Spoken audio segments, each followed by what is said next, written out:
Welcome to Investigate Joe Rogan, the podcast where I investigate claims made on the Joe Rogan Experience. Today I will be going over episode 1403 with Forrest Galante, and I only have a few things to really correct because it was mostly a chill animal episode, which I think is a type of episode that everyone likes. And what I'll mostly be doing is talking about what real evidence exists for the various cryptids / ambiguously extinct animals that they bring up on the episode. But I will start with a few things that I would like to talk about first. A couple small things first. Cats do have testosterone. I'm kind of surprised that neither of them knew this, and I'm a little disappointed in them. Now, koalas. Forrest brings this up, but he says that he doesn't know enough to really comment. So I will comment on his behalf. He is right. Koalas are jerks.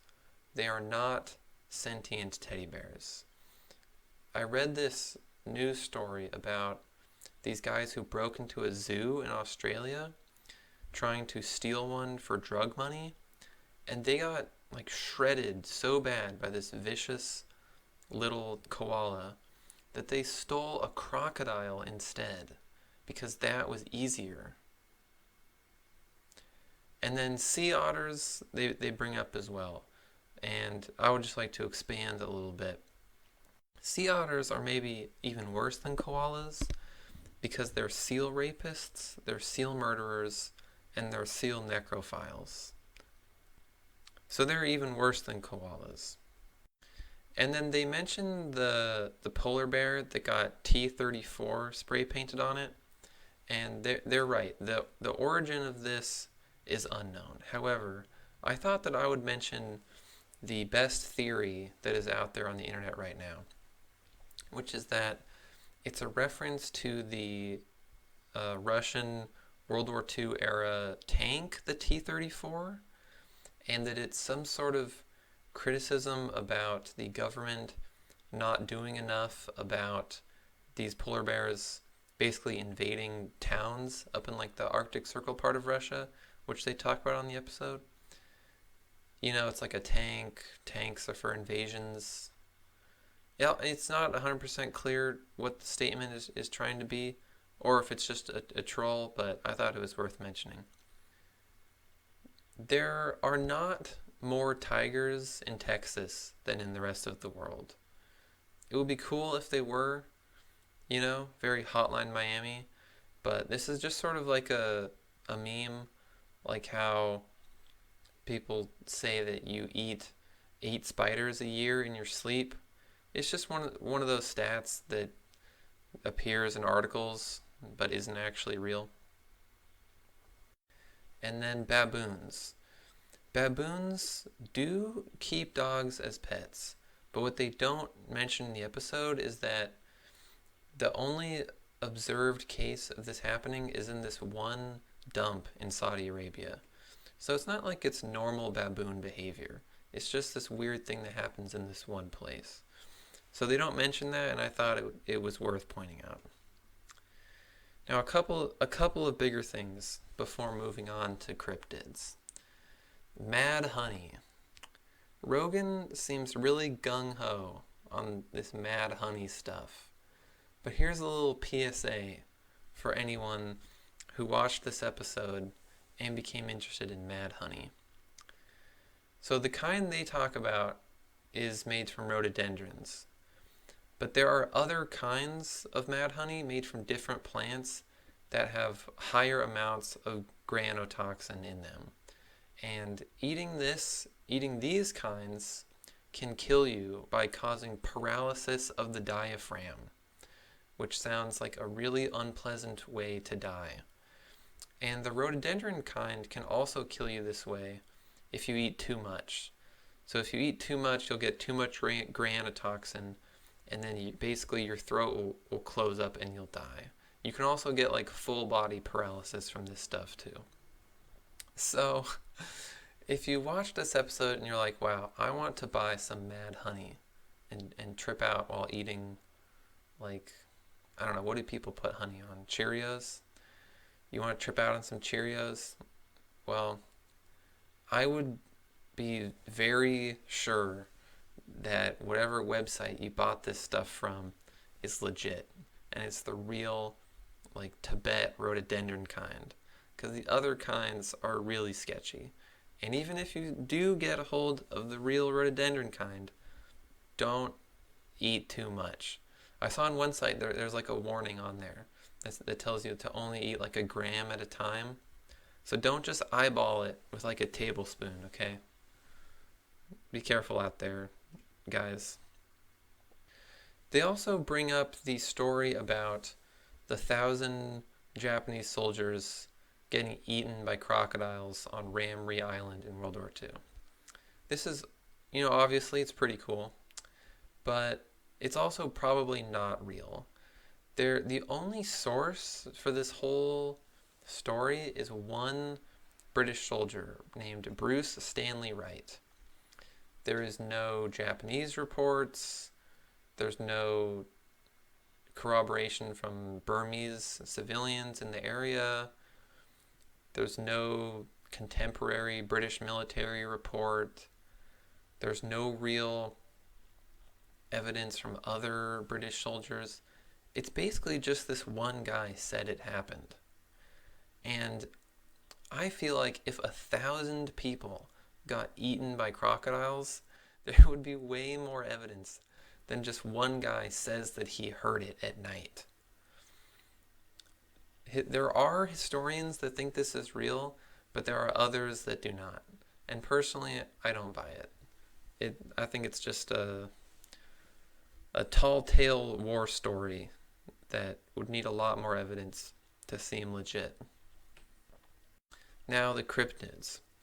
I looked into what real evidence exists for the cryptids and possibly not extinct animals that they bring up. So I'm going to start with the least plausible and then work my way down to the most plausible. So the least plausible, sadly, is dragons. There is no evidence, and not only is there no evidence, but there are easy and compelling alternative explanations for why there are dragon myths scattered all across the globe. So Forrest is right to not be a believer. People say that basically the reason there's dragon myths all over the place from cultures that had no contact with each other is because these people most likely found dinosaur bones or whale bones and then just concluded that this must have been some sort of dragon because they didn't know about dinosaurs. And dinosaurs are kind of like dragons anyway. And in Chinese folk medicine, they basically still do this. You can buy supposed dragon bones in China. So that's cool. Other people have attributed widespread dragon mythology to humans' instinctive fear of snakes. You can see that like primates have an instinctive fear of snakes too. So it would make sense that any human culture would have stories about these like giant scary snake things.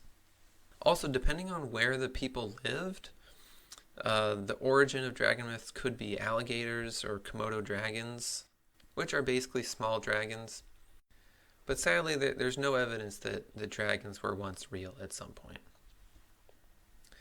Now, the second least plausible is the Batutut, which I may be pronouncing wrong. But basically, those are the sort of little monkey fellows that supposedly live in Vietnam. And there's no evidence other than like 360p, like shaky videos, like the one they showed in the episode, and some footprints from the 80s, but footprints with like quotation marks around them. Like the Bigfoot footprints from back in the day. These things are basically just Bigfoot for cryptid hipsters. It's like, oh, it's not Bigfoot, it's this other weird thing. There's no evidence, they're definitely not real. Then, also quite unplausible, in my opinion, is the megatherium. Forrest actually seems somewhat confident about the megatherium being around, but there's just no evidence beyond supposed sightings scattered around. And the other evidence that people point to is there is a folk monster that people have in the area called the Mapinguari, possibly pronouncing that wrong, but it pretty much fits the exact description of a megatherium. So they'll say, well, some of these people must have seen one. Like these things must have been walking around to be the source of this monster. But I mean, what if this monster is from an oral history that's like 1,000 years old, or even older? So I don't think you can really take that as evidence that some are still walking around. But the real reason, in my opinion, to think that they're extinct is that these things were the size of elephants. They were enormous. So where would they be hiding? You know, Bigfoot is one thing. He's basically the size of like a dude, so he could be chilling in the forest somewhere. But where would an elephant be hiding? I just don't buy it. I found some interesting things about when they first discovered the megatherium. So when they found the bones in like the late 1700s, they first concluded that it was a giant mole from a living species that had mistakenly burrowed up to the surface and then been scorched to death by the sun, like a vampire. And then when they realized that it was in fact a giant sloth, the king of Spain asked that he be brought one, which is kind of sad that he never got a pet megatherium because they're all extinct. Also, Thomas Jefferson asked Lewis and Clark to keep their eyes out for one so that he could support his theory that they were still around. So Thomas Jefferson was like a cryptid guy, apparently.